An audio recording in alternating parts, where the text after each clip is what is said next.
My girlfriend said she wasn't in love with me anymore, but wanted to keep living together, so I became the perfect roommate and stopped doing everything for her until she realized what she lost and begged me to take her back, but I had already found someone better. I, 28M, am sitting here in my new place, finally enjoying a silence that doesn't feel like it's about to scream at me. It's been a crazy few days, and honestly, if I don't get this out, I think my head might explode. I never thought I'd be the guy posting his drama online, but considering how many of you have probably dealt with a partner who thinks the world revolves around them, maybe this will be therapeutic, or at least a warning. So let's rewind a bit to give you the full picture.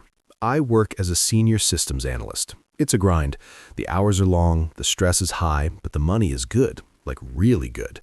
For the last 3 years, I've been living with my girlfriend. Let's call her X, 26F. She works part-time as a lifestyle coordinator. If you don't know what that is, it's basically running errands for rich people who are too busy to buy their own groceries or walk their dogs. Her income is inconsistent. Naturally, because I was raised to take care of my people, I paid the rent, all of it. We lived in a nice 2-bedroom apartment in a major city where the cost of living is a nightmare. I covered the electric, the high-speed fiber internet, the streaming services, all of them, Netflix, Hulu, HBO, you name it, and about 90% of the groceries. I didn't mind. We were a team, right? I was building a future. That illusion shattered about 3 months ago. I came home on a Tuesday, absolutely drained from a project rollout. The apartment was a disaster zone. Dishes were piled so high in the sink they were practically a structural hazard, and her clothes were exploded all over the living room. She was sitting on the couch, scrolling through TikTok, looking completely unbothered. "We need to talk," she said. She didn't even look up from her phone. My stomach did that drop thing, but I kept my face neutral. "Okay, what's up?" She finally set the phone down and looked at me with this eerie calmness. "I don't think I'm in love with you anymore. I care about you, obviously. You're a great guy. But the spark, it's just not there. I feel like I've lost my identity in this relationship and I need to find myself. I can't do that while being your girlfriend." I stood there, blinking. I was waiting for the punchline. "Okay, so you're breaking up with me. I guess I'll start packing or looking for a place?" She actually laughed. A sharp, dismissive little sound that grated on my nerves. "No, don't be dramatic. Look, have you seen the rental market? Neither of us can afford to move right now. Plus, we're adults. We have a lease until January 31st. We can just switch to being roommates. It makes the most sense." I looked at her, really looked at her, and I saw exactly what was happening. She didn't want to be my girlfriend. She didn't want the emotional labor, the fidelity, the partnership, but she definitely wanted the subsidized housing. She wanted the $3,000 apartment for free. She wanted the steaks in the fridge and the gigabit internet. She wanted the perks of a husband with the freedom of a single woman. "Roommates," I repeated. "Just roommates." "Exactly," she beamed, clearly relieved I wasn't crying or begging.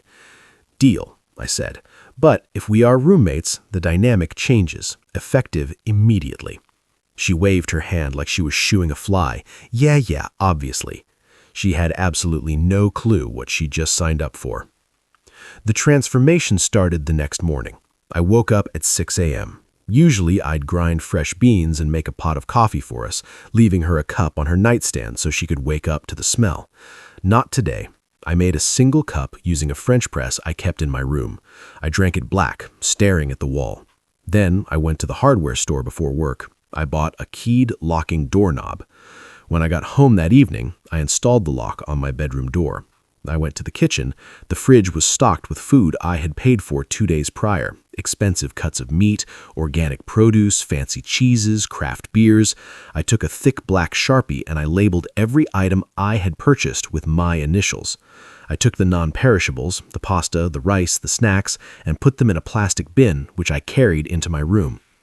"Why is there a lock on your door?" she asked, standing in the hallway about an hour later, looking annoyed. "I bought that pasta," I said, walking past her to get a glass of water. "Roommates don't share groceries unless agreed upon. I didn't agree. You'll need to go to the store." "You're being petty," she scoffed, crossing her arms. "I'm hungry now." "There's a 7-Eleven down the street," I replied, retreating to my room. I closed the door and locked it. The click of the deadbolt was the most satisfying sound I'd heard in years. The first week was a masterclass in shock therapy. She realized quickly that roommate meant she had no access to my car. It was raining on Thursday, a proper downpour. "I'm running late," she said, hovering by the door with her coat on. "Can you drop me off? You're going that way." I checked my watch. "Uber is surging right now. You'd better hurry if you want to catch a cheap one." "You're going that way," she screamed, her voice cracking. "I'm going to my office," I said calmly. "You work 3 blocks past it. That's a detour. I'm not a taxi service for my roommate. See you later." I walked out to my car and drove off. I saw her in the rearview mirror, standing in the rain, looking like she'd been slapped. Then came the financial reality check. The internet bill came due. I called the provider and downgraded the plan. I went from the top-tier, stream everything on 10 devices plan to the basic, check your email and maybe watch a YouTube video in 480p plan. And of course, I changed the password. When she couldn't stream her show that night, she stormed into the living room where I was reading. "The Wi-Fi isn't working." I looked up. "It works fine for me. I changed the plan. Since I pay for it, I control it. If you want access, the bill is $90 a month for the speed you're used to. Your share is $45. Venmo me and I'll give you the password." "You make 3 times what I do," she yelled. "This is financial abuse." I closed my book and looked at her. No, financial abuse occurs within a dynamic of control over a partner. We aren't partners. We are legal co-tenants. I am not obligated to subsidize your entertainment. Legally, in this state, unless there is a written agreement stating I provide utilities, I am not required to share services solely in my name. She threw a pillow at the wall and stormed out. She didn't pay. She used her phone data until she got throttled by her carrier. By week 3, the entitlement reached new heights. I came home early one Friday to find a strange guy sitting on my couch, feet up on my coffee table, drinking my beer. "Hey, man," he nodded at me, completely unbothered. X walked in from the kitchen with a bowl of popcorn. "Oh, this is Greg. He's hanging out." This was the test. She wanted a reaction. She wanted me to be jealous, to fight for her, to show that I still cared. She wanted to prove she could replace me. "Sup, Greg," I said, dropping my keys on the counter. "That's an IPA, imported, $6 a bottle. Venmo or cash?" Greg looked confused, the bottle halfway to his mouth. She gave it to me." "It's not hers to give," I said. "That's theft. Put it down or pay me." Greg looked at her. She turned bright red. "You are embarrassing me. It's 1 beer. You're being a psycho." "It's my property," I said, my voice flat and boring. "Greg, you can go. This is a shared residence, and I'm exercising my right to not have guests in the common area while I'm using it. Read the lease clause regarding guest privileges." "We're watching a movie," she hissed. "Not on my TV, you aren't," I said. I picked up the remote and turned it off. "I paid for the TV. I have the receipt. Get a TV for your room if you want to host dates." Greg stood up, looking awkward. "I'm going to head out." "Good call, Greg," I said. She screamed for an hour after he left. She called me every name in the book. Narcissist, abuser, child. I put on my noise-canceling headphones, the really expensive ones, and listened to a podcast about black holes. It was peaceful. Things escalated when the utility bills for the apartment arrived. The lease stated we were jointly and severally liable for rent, but the utilities were in my name. I printed out a breakdown of the electricity, water, and gas. It came to $180 for her half.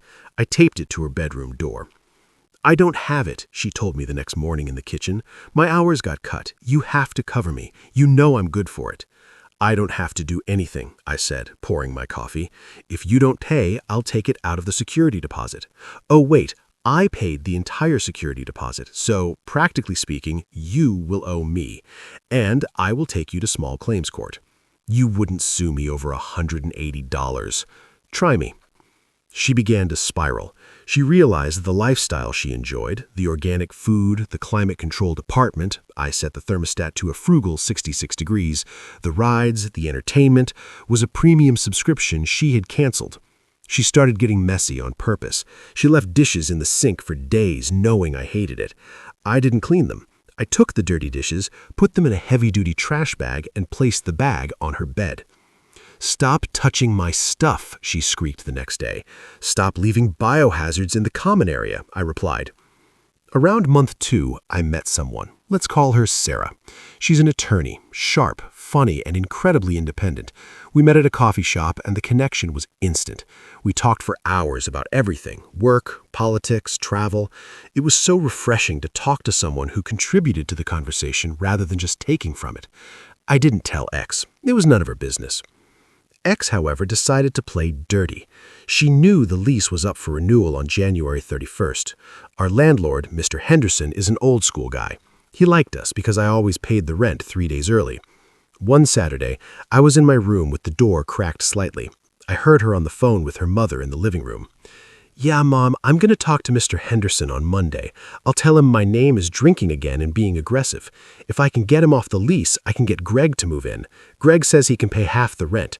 I just need my name out so I can keep the apartment." I froze. My blood ran cold. I don't drink excessively, maybe a beer on a Friday, and I have never, ever been aggressive. This was a calculated move to destroy my housing history and my reputation just so she could slot her new fling into the life I paid for. I didn't confront her. I didn't storm out there and yell. I went nuclear. I waited until she went to work the next day. I called Mr. Henderson. "Mr. Henderson, it's my name. I wanted to talk to you regarding the lease renewal in January." "Hey, son, I was just about to send that over. You two staying?" "I won't be renewing," I said clearly. "I've actually found a new place. I'll be out by the 31st. "Oh, that's a shame," he said, sounding genuinely disappointed. "Is she staying?" "She might want to, but you should know, since I'm the primary income earner listed on the application, you might need to requalify her alone. She's working part-time now. Also, I need to send you something. I have a security camera in the living room, the one we used to use to watch the dog. It records audio. I'm going to email you a clip from yesterday where she discusses plans to lie to you about me being aggressive to try and manipulate the lease. I just want to clear my name before I go, sir." There was a heavy silence on the line. Mr. Henderson is a no-nonsense guy. "She said that?" "I'm sending the email right now. I just want a clean break, sir." "Send it," he said, his voice grim. "I don't tolerate drama or liars in my properties." I sent the clip. I signed a lease for a beautiful loft downtown 2 days later. Sarah helped me pick out furniture. I slowly started moving my things, box by box, to a storage unit, doing it mostly when X was asleep or out. The dirty trick X attempted came 3 days later. She must have sensed I was pulling away. It was 10 p.m. on a Tuesday. I was sitting in the living room reading a book. She walked in, stared at me, and then pulled out her phone. She dialed 911. "I need help," she sobbed into the phone, tears instantly springing to her eyes. "My boyfriend is attacking me. He grabbed me. I'm scared." She hung up and looked at me with a smirk that chilled me to the bone. "Now you'll have to leave." My heart hammered against my ribs, but I remained seated. I didn't move a muscle. 10 minutes later, police pounded on the door. I opened it. 2 officers stood there, hands near their belts. X was behind them, clutching her arm, weeping fake tears. "He grabbed me. I want him out. He's dangerous." The lead officer looked at me.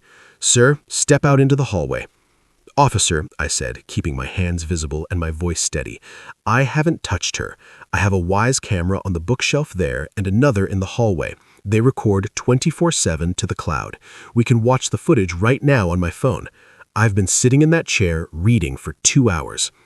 X's face went pale. The smirk vanished. She had forgotten about the camera. I pulled up the app. The officer leaned in. The footage was crystal clear.